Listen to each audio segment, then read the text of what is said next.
Have you ever been told you're an old soul? Maybe it happened when you were sitting quietly at a party, listening instead of talking, watching people laugh, move, react, while you felt slightly outside of it all, not disconnected, just observing. Or when you chose a deep one on one conversation over loud music and flashing lights, when everyone else seemed energized by the noise and you felt drained by it. Or maybe it was when at 12 years old, you felt strangely out of place among kids your age, like your internal clock was set to a different era, like you understood things you couldn't explain yet.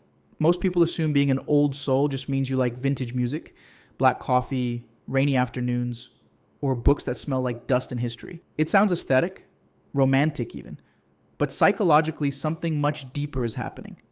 And if you've ever felt older than your years, not physically, but emotionally, mentally, you've probably wondered why. You may have even asked yourself quietly, why do I feel different? So let me ask you something. Why do some people feel like they've already lived 100 lives even when they're only 25? Why do certain minds crave meaning over excitement, depth over noise, solitude over constant stimulation? The answer isn't mystical, it's psychological. Being an old soul often begins with sensitivity, not weakness, not fragility, sensitivity in the way your brain processes the world. Some people are wired to notice subtleties, tone shifts in a voice, the tension in a room, the unspoken meaning behind a smile. They notice when someone says, I'm fine, but doesn't mean it. They feel when something is off, even if no one else reacts. Research on high sensitivity and sensory processing suggests that certain nervous systems simply take in more data, more emotional nuance, more environmental detail. It's like your brain has the brightness turned up slightly higher than everyone else's. And when you absorb more, you mature faster. Imagine a child who notices their parents' stress before anyone says a word, who senses conflict brewing before it explodes, who reads the emotional weather forecast without being taught how. That child learns quickly. They adapt. They reflect. Sometimes they become quiet observers because observation feels safer than chaos. And that's often the birthplace of the old soul. But it doesn't always come from hardship. Sometimes it comes from curiosity.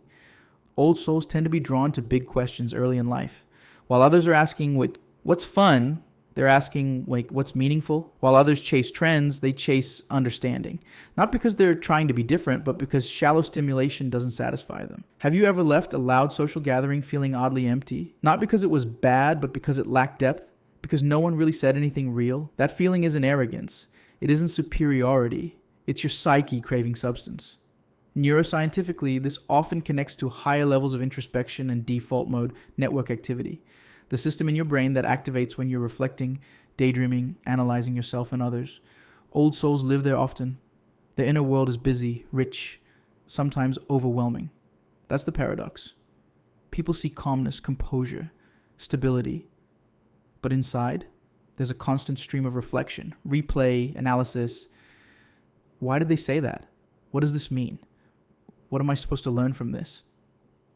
It's like your brain is always writing a quiet documentary about your life, and that depth can make you feel older than your environment. You might prefer conversations about purpose, fear, childhood memories, philosophy, human nature. You want to know what shaped someone, what they struggle with, what they're afraid to admit. Small talk feels like chewing air. You can do it. You're polite, you smile, but it drains you. You don't hate people, you just want something real. Psychologically, this aligns with high openness to experience, a personality trait linked to imagination, curiosity, and emotional depth. But unlike thrill seekers who express openness through adventure and novelty, old souls often express it through reflection and meaning making. They romanticize simplicity, a quiet morning, the sound of rain, a handwritten letter, the feeling of sitting in silence with someone who understands you. Not because they're stuck in the past, but because their nervous system finds regulation in calm environments.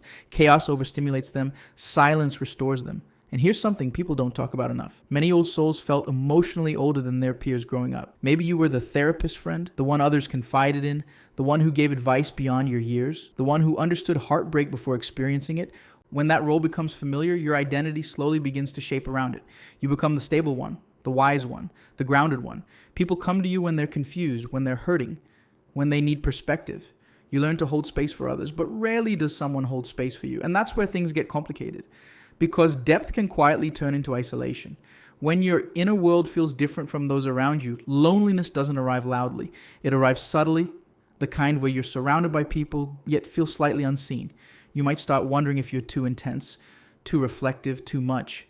But what's really happening is this. Your emotional processing runs deeper and longer. While others skim, you dive, and diving takes energy. That's why small talk drains you. That's why chaos exhausts you. That's why silence feels like relief. There's also something else happening beneath the surface. Old souls often develop existential awareness early. Thoughts about time, mortality, meaning, identity, not in a dramatic way, just in a quiet, persistent way. You may have found yourself thinking about how fast life moves, long before your peers ever did. When you understand that time is limited, trivial things lose their shine. Drama feels heavy, trends feel temporary, validation feels hollow. You begin to crave what lasts: connection, authenticity, depth. And here's the truth most people miss. Being an old soul isn't about being older than everyone else. It's about integration. It's about having faced parts of yourself early, questioned yourself early, reflected deeply. That creates a quiet gravity. People may feel calm around you because you've already navigated storms internally. But being reflective doesn't mean being serious all the time. You can laugh, you can be playful, you can enjoy life. Your baseline is just deeper. And sometimes that depth feels heavy. Sometimes you wish you could switch it off. Just exist without analyzing. Just experience without reflecting. But that desire doesn't make you broken. It makes you human. Your depth is not a flaw. It's emotional literacy. It's awareness. It's the ability to hold complexity without running from it. So maybe you're not behind. Maybe you're not ahead. Maybe you're just tuned differently. And when you find people who understand that frequency, you won't feel isolated. You'll feel seen. So if you've ever felt older than your age, more reflective than your peers, more drawn to meaning than noise, maybe nothing is wrong with you. Maybe your psyche matured around depth instead of distraction. And maybe that's not a burden. Maybe that's your quiet strength. Maybe that's your quiet strength. And if this felt familiar, if something inside you recognized these words, then maybe you were never strange. Maybe you were just aware. And awareness isn't weakness. It's depth.